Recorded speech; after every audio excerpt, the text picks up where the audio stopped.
Hi there, viewers and gamers alike out there, and welcome back for more of another Tuesdays and Thursdays only of Arkham Twin Days again. So why not we go and start off? Woo!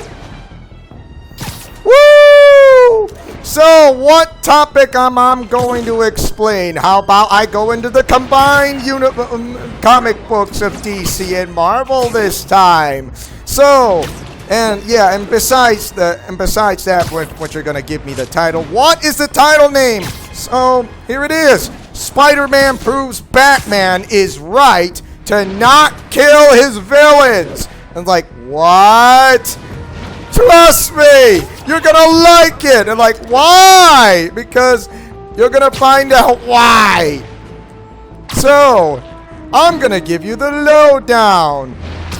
Peter Parker kills his enemies in Spider-Man Shadow, but his actions prove that Batman's decision not to kill is the right one. So, are you saying that Batman does not kill, which he doesn't, but in the DC movies, that Batman does kill? And like, yeah, and how does that work for you? I don't know! But give me the lowdown anyways, because this is confusing. Alright, I'll tell you. But warning, spoilers ahead for Spider-Man's Spider Shadow number 3 will be revealed. For you have been told. The miniseries, Spider-Man Spider's Shadow, sees Peter Parker kill more than half of his villains, and the consequences prove that Batman is right to not wipe out all of his foes. This series centers around Spider-Man embracing his dark symbiote, taking over his body and his soul. It offers an alternate view of what would happen if Spider-Man became Venom and never took off the suit. So yeah, think about that. Wrapped and twisted by the symbiote, Peter is easily molded into something much darker than he's ever been. However, are his decisions conscious ones? Or should I say, conscious-wise? Well, if you want to know what, let's go for it! For the longest time, Batman fans have suggested that he should kill his villains, but in the DC movies like Batman from Michael Keaton's movies, it does! And same thing goes for the the Dark Knight trilogy movies of Christian Bale. Plus, the DC cinematic universe with Ben Affleck. And like, how is that possible? Because it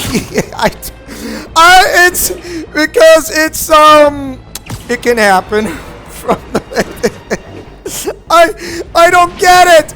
That's not supposed to be happening! Oh, well, yes, it did. If you watch the Dark Knight trilogy, plus the DC Cinematic Universe, plus the Michael Keaton Batman movies, and plus one of Schumacher's films, which I'm not going to talk about, but I'll talk about it a little bit anyway, that Harvey Two-Face has kind of got killed off near the end of the movie, and the Riddler doesn't. So how is that working in Schumacher's film, which is kind of interesting? Well, you see, it followed suit. So there you have it. It followed suit, and then the rest is history. Same thing goes for the Dark Knight trilogy movies and in the DC Cinematic Universe, and plus the Arkham games of Batman, and then the bad guys thought that Batman killed the Joker, and the Batman didn't kill the Joker. The Joker got himself killed because he didn't get the cure to get rid of Titan. When he injected the secret formula called Titan, and then he got himself sick and like really, really bad. And that is how it happened, that he didn't feel better, but he was sick. And so for that, it just happened to be this way. And the Joker wanted to get the last laugh. And he also did that, and he also wanted to know. And of course, Batman knows that he didn't kill the Joker. Of course, tell that to the Killing Joke, or in the comic book of the Killing Joke by Alan Moore's Batman the Killing Joke. Yeah, like, why?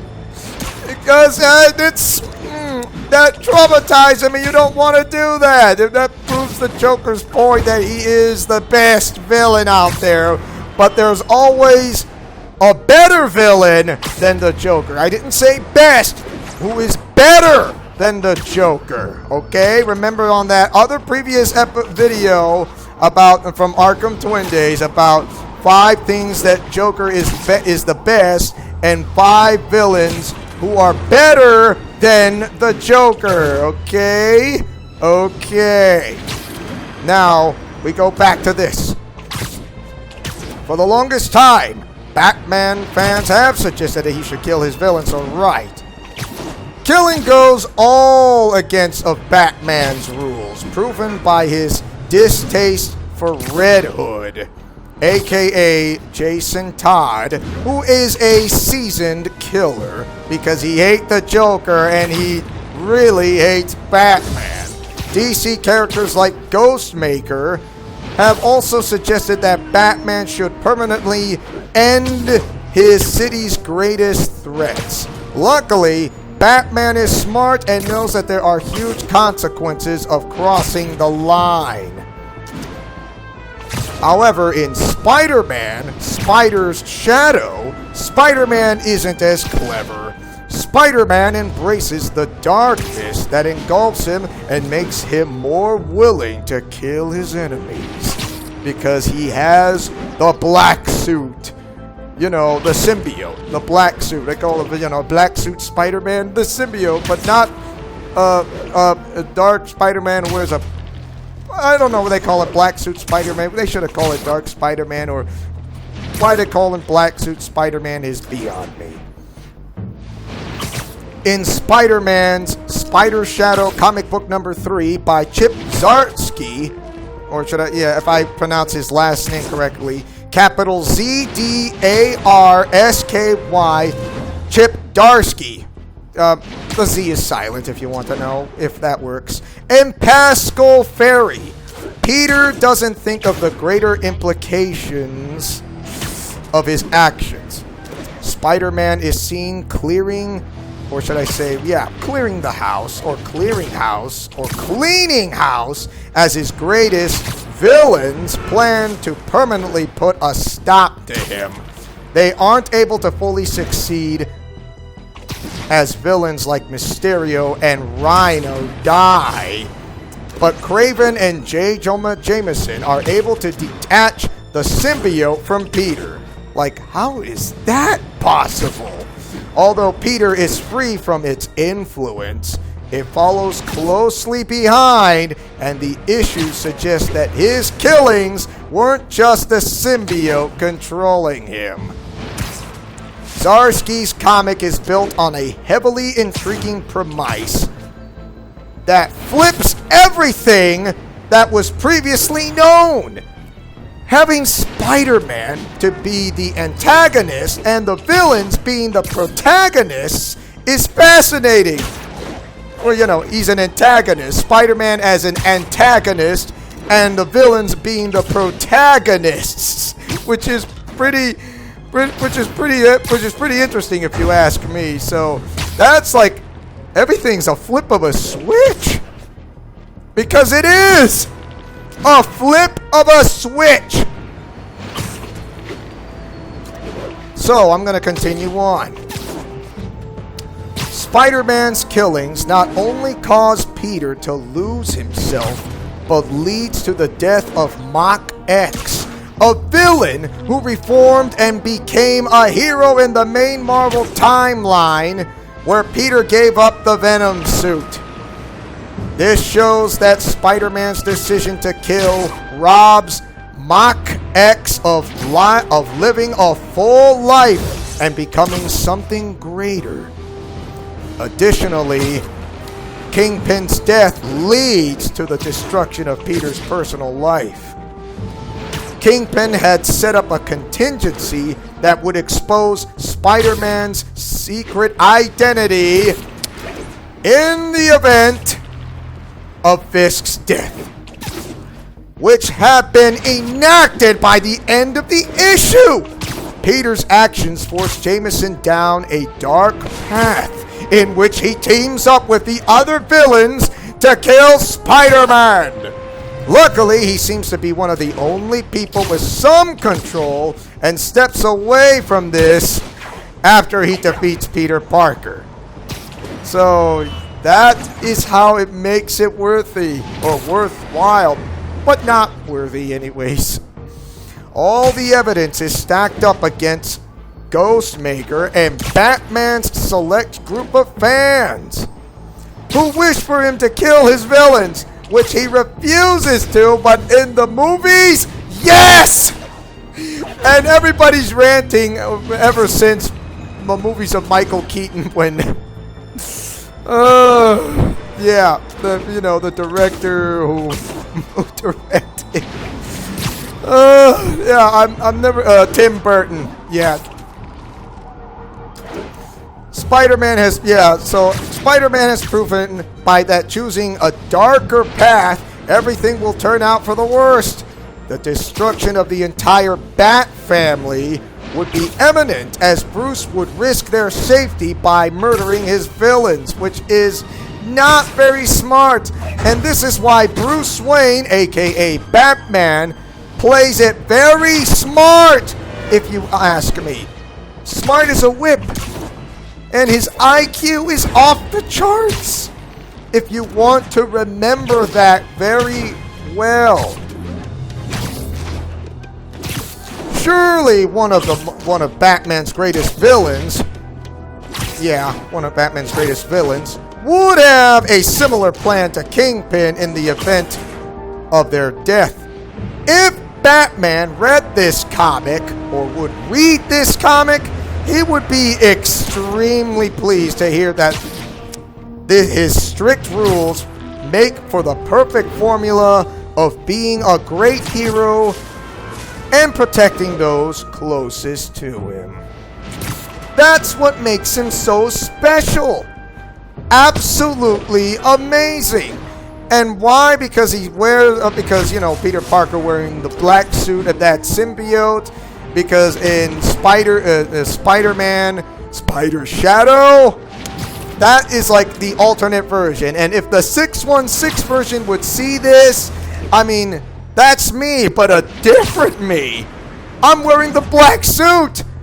And this guy, I thought he has the no-kill rule, but instead, I think he does have the no-kill rule.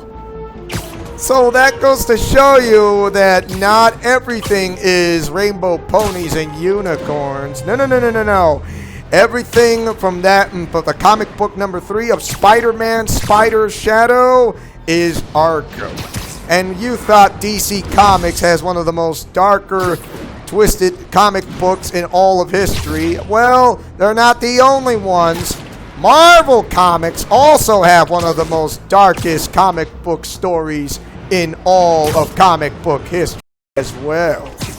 That same thing goes for Japanese anime manga with the comic books. And you guessed it, everything is Arkham, which has twists and turns, and everywhere where anything goes, or when it happens or when it doesn't happen, it just goes to show you, you can't judge a book by its cover. The reason why is there are stories that'll have a good ending, and those are the happy ending, with a bad ending, with a normal ending, or a terrifying ending, or a twisted ending at the same time. Whichever works. It just goes to show you that everything from what you see and what you hear is Arkham. Thank you guys for watching, and I hope you guys enjoy this Arkham Twin Days of Tuesdays and Thursdays only on the evenings right here in Leo's Let's Plays Alliance, and this is Alliance Teen. Do you guys like this juicy info from what I just told you? Mash that like button and or share this video if you guys like Arkham Twin Days such as myself. And as your friendly neighborhood superhero who goes by the name of Spider Cop, who takes chances making mistakes and getting messy, who likes peanut butter and chocolate and all breakfast for dinner. Godspeed, play safe, and shalom. Remember to fight with honor, love, truth, and justice. And see you guys next time for more of Universal Lore of Marvel Spider-Man. I'll see you guys on the weekend special of Japanese anime, manga, and TV and movies for more in the near future of Arkham Twin